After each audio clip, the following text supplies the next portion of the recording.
wararka naga soo gaaray gobolka Shabeellaha Dhexe ayaa sheegay in xalay dagaal beeleed khasaare geystay uu ka dhacay degmada Cadale ee gobolka Shabeellaha Dhexe.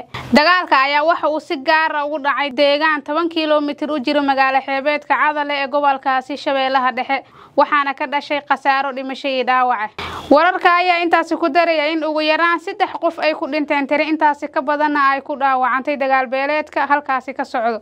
sida ay inoo xaqiijiyeen ila wareedyo halkaasi ku sugan. Maleeshiyaadka dagaalama ayaa weli isku hor fadhiya, waxaana lagu soo waramayaa inay helayaan gurmadyo taas oo ugu sii daraysa xiisada ka jirta halkaasi. Ma jiro ilaa iyo hadda wax hadal oo ka soo baxay maamulka degmada iyo saraakiisha ciidamada dawladda ee ku aadan aaga ay wax ka dhaceen. Cadale ayaa waxa marar badan ku soo laalaabtay dagaal beeleedyada, waxaana deegaanada hoos yimaada degmadaasi saameyn ku yeeshay dagaal beeleedyada soo noqnoqday. Dagaalka cusub ee dib ugu qarxay aaga Cadale ayaa sidoo kale buriyay heshiis dhawaan laga gaaray colaadda gobolka Shabeellaha Dhexe kadib dib u heshiisiin ay gobolka ka sameeyeen madaxweynihii hore ee dawladda ku meel gaarka ahayd Sheekh Shariif Sheekh Axmed iyo maamulka Hirshabeelle.